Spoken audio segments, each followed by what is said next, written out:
The Ministry of Health says the vaccination is targeting the human papillomavirus, a sexually transmitted infection that can cause cancer of the cervix.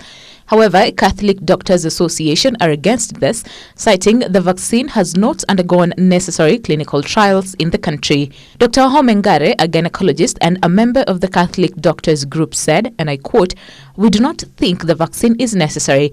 HPV is sexually transmitted and does not make sense to vaccinate everyone against a sexually transmitted disease that can be controlled through behavior change.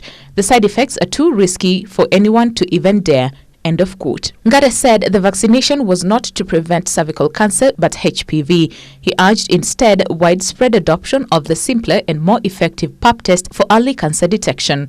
Despite the doctor's warning, the government is preparing to roll out the mass vaccination.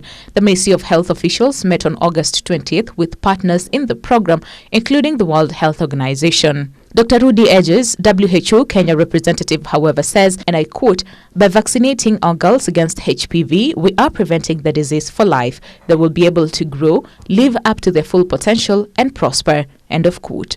Cervical cancer is the second most common form of the disease among women in Kenya, trailing behind breast cancer. It contributes to 5,250, about 12.9% of all cancer cases reported annually, and 3,286 deaths, about 11.8% caused by the disease yearly. 2 free doses of the vaccine administered 10 months apart will be given to 10-year-old girls. The vaccines will be available at 9,000 private, public and faith-based health facilities.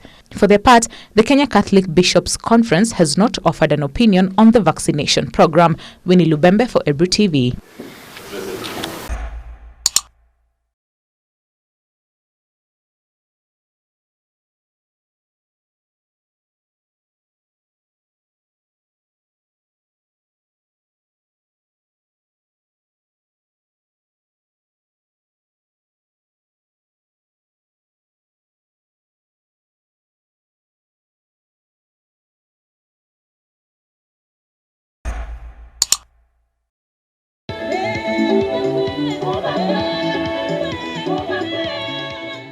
Speaking at the Airstrip during a public baraza to emphasize protection of the project infrastructure following the destruction of the perimeter fence during the construction period, the residents and local leaders said vandalism would persist for as long as the project stalled.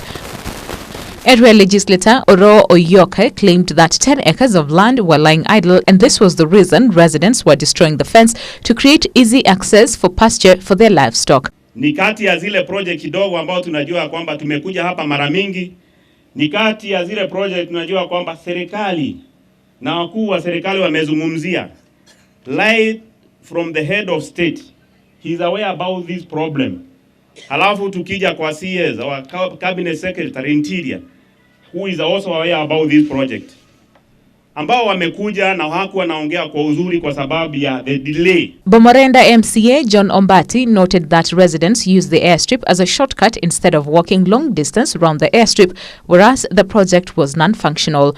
CDICC Chairman County Commissioner Godfrey Kegochi said the committee would go to the drawing board to chart the way forward at the contractor's own peril. Noting that the project was one among those whose implementation had attracted President Uhuru Kenyatta and Interior Cabinet Secretary Dr. Fred Matiang'i's displeasure, the commissioner decried failure by the contractor to attend the inspection visit despite being invited to do so. Hii building ilianza kutengenezwa arpa wakati huo hata Homa Bay walikuwa wanatengeneza yao namna hii. Uwanja ile ya Homa Bay mnaona. Uwanja ya Homa Bay ni uwanja kidogo na ilitoka nyuma ya hii.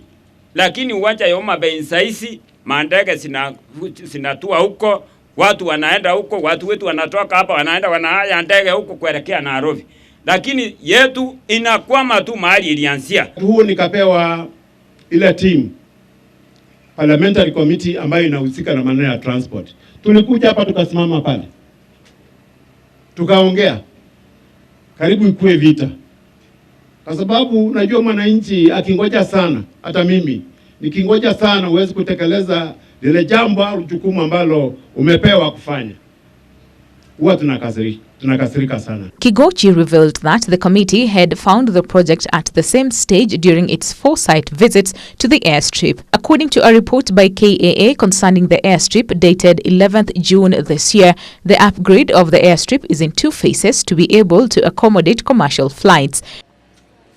Phase 1 involves construction of a passage terminal, lounge, gate house, car park, fencing and minor runway repairs. The second phase will involve extension of the existing runway from 1 kilometer to a minimum of at least 1.2 kilometers and widening the runway width from 18 meters to 23 meters and rehabilitation of the apron and taxiway pavements. Amount of work done is 80.5%, while amount paid is 24 million shillings, but remaining work has stalled. PDU Director Melchizedek Ongusu reported that those projects found not to be performing by the CDICC will be dealt with.